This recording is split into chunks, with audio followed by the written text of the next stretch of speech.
The lion cub snuggled into its cold mother's belly, making small, trembling, painful cries.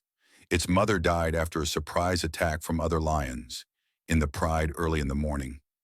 In the middle of the vast grassland, it sat alone, its eyes filled with tears. Not understanding what was happening, the vultures began to circle in the distance, scaring him further and making him hug his mother's body even tighter. The wind blew through the grass. The lion cub still did not leave its mother, screaming desperately in the deserted afternoon. Elias Mokasu, a veteran ranger at the Ganguro Conservation Area, was on patrol. When he heard a faint cry, he stopped the car and walked through the tall grass, his eyes cautiously observing each direction coming closer. He saw the body of a dead lioness and a trembling lion cub beside her. The lion cub roared weakly when he saw Elias, but did not have enough strength to get up and run away.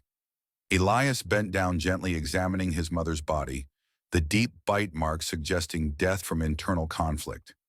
He looked at the lion cub with pity in his eyes, unable to bear to leave it in the cruel nature. Elias pulled out a water pitcher, dipped a towel, and gently wiped the panting lion cub's face. After a few minutes of hesitation, he wrapped a thin blanket around it and picked it up, its head nestling against his neck. He placed the lion cub in the back seat of the patrol car, covered it with a blanket, and started the engine to return to the station. On the way back, Elias looked back several times, seeing it curled up sleeping, as if it was completely exhausted upon arriving at the rescue center. Elias called for help to bring the lion cub to the medical room. He mixed warm milk and dripped it into its mouth. The lion cub was weak but still tried to swallow after eating. He snuggled into the blanket, sniffed Elias's hand, and fell asleep. His breathing returning to normal, Elias stayed by the side all night, monitoring the cub's condition and constantly making notes in his notebook. The next morning, he reported the situation to his superiors and requested an urgent meeting to decide the animal's fate in the small conference room. 5 rangers and 2 veterinarians sat around the table. Their eyes serious, Elias stood up and gave a detailed account of the cub's plight and its chances of survival if released. A ranger objected, fearing that raising lions would be dangerous and expensive. The chief veterinarian suggested taking him to a larger animal rescue shelter in Arusha for expert care. Elias interrupted, proposing a surprising solution that silenced the conference room. For a few seconds, he suggested trying to give the lion cub to a mother orangutan named Malakika at the care center. Malakisa lost her child a year ago and has lived a quiet life since then, often holding the old cloth as a keepsake. Elias believes that the orangutan's maternal instinct can save the young soul. Some people chuckled, thinking this was too reckless, but Elias' eyes were filled with determination. Finally, the reserve warden agreed to allow the experiment with close monitoring. Elias led the lion cub to Malakika's cage, his heart pounding with uncertainty about what would happen. Malakika sat in the corner of the cage, her eyes indifferent as Elias placed the lion cub in front of the door. The lion cub groaned softly, crawled closer to the orangutan, and stopped its eyes, looking up as if searching for someone. Malakika approached, sat down in front of it, and gently touched the lion cub's back. The entire lifeguard station held its breath, watching through the cameras. The beginning of something no one had ever witnessed. The first day passed. Malakika did not leave the area where the lion cub was always sitting and watching. The lion cub fell asleep in Malakika's arms as it got dark, sleeping peacefully. For the first time since losing his mother, the next morning, Malakika took the bottle and placed it near the lion cub, then gently placed her hand on it to feed it, at first clumsy, but after a few days the orangutan mastered how to care for the lion cub. Like its own child, the center staff took turns observing, and everyone was surprised by the patience of Malakika.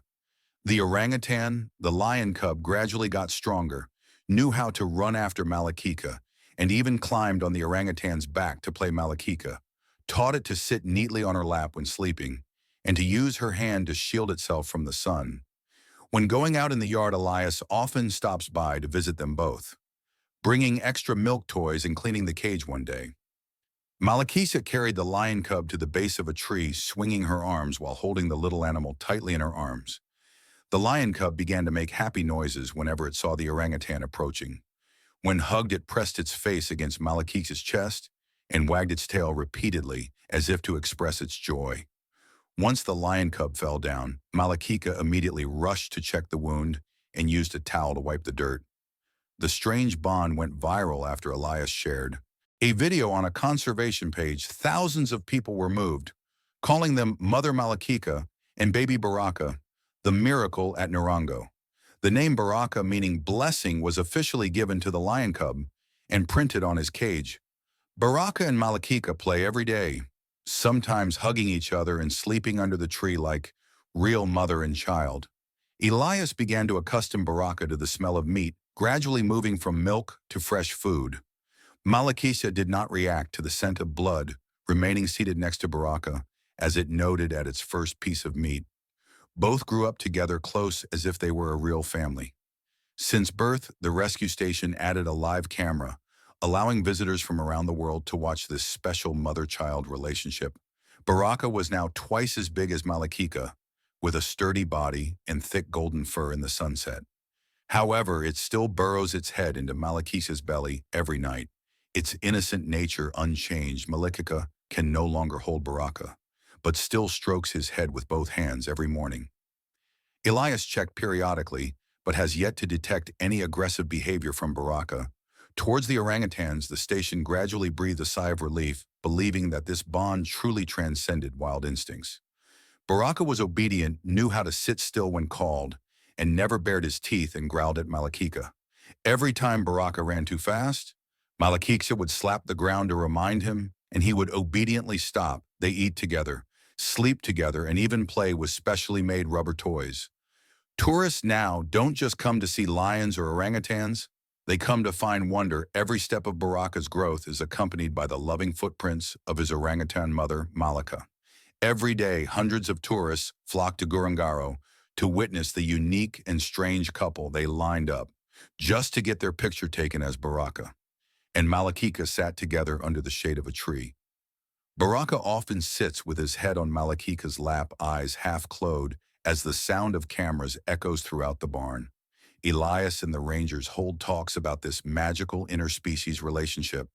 Many schools, conservation organizations, and even international media came to interview Elias and his teammates. A photo book was released titled Motherhood Without Borders, Baraka and Malakika. And in that harsh wilderness, motherly love blossomed not from instinct, but from pure love. Dear friend, thank you for taking the time to follow the story. Don't forget to like and subscribe to the channel to support us.